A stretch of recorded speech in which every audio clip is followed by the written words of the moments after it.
Hello guys, so today we are going to look at some differences between different formalities that we use when we are writing. Now, writing in the form of an email or in a letter. We're going to look at structures for both today.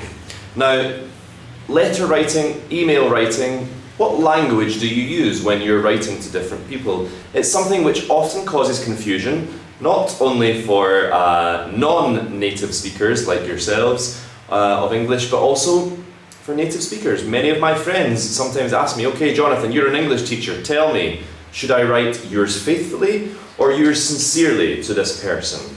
So this is a little bit of academic English as well as EFL today. So, let's go from the very beginning. It's a very good place to start. So, when you are writing to a stranger, a person who you have never met before, the best way to open your letter is Dear Sir or Madam. Dear Sir or Madam. You do not know the person's name, and at this stage perhaps it is not important. You would then have the main body of your email or of your letter, what you are writing about. How do you finish it? The most polite way to finish when you are writing to somebody who you have never met before, we sign off, yours faithfully. For example, yours faithfully, Jonathan Dunn. Now, if you know who you are writing to, perhaps you know the person's name, you would begin with Dear Mr. Dunn, for example, or Dear Mrs. White, or Dear Miss Sturgeon. You would put the person's second name, their surname, in the opening of your letter or in the opening of your email, showing that you recognize this person's name and perhaps even their position within the particular company.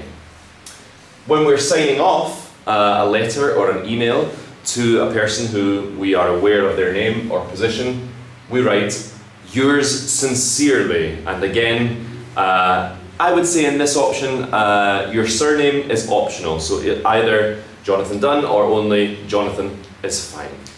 Okay, moving on to an acquaintance. What is an acquaintance? An acquaintance is a person, they're not a friend as such. You have perhaps met a few times, you know the person, you maybe know their name, where they come from, a little bit of background information about this person, but they're not one of your besties. They're not your best friend by any means.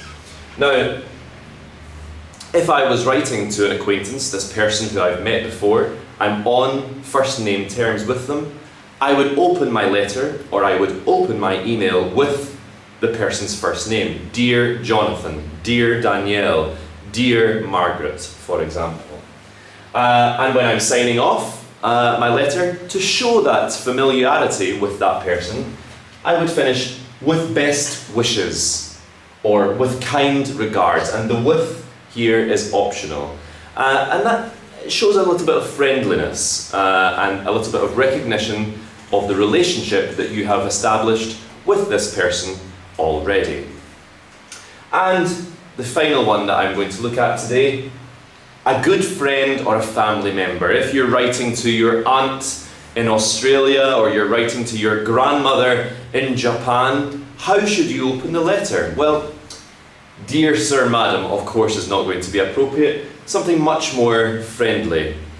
Informal, Dear Danielle, or for example, Hi, Jonathan, or Hello, Granny, or Hey, Mum, for example. Something much more informal. And when you're signing off, because they are a good friend or a family member, you can be a little bit more emotive, showing more emotion than you would if this was a prospective employer, for example.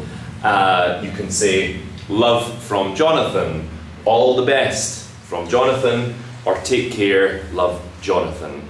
Showing that familiarity, showing that friendliness, and showing that emotion. Just be careful not to confuse them. So if you're writing to a stranger, Dear Sir or Dear Madam, don't sign off love from Jonathan. It would be a little bit confusing and a little bit inappropriate if you were writing to an employer, for example, and you sign off with love. But who knows, maybe you love your boss. Anyway, I hope this has been useful for you, and I look forward to speaking to you again soon.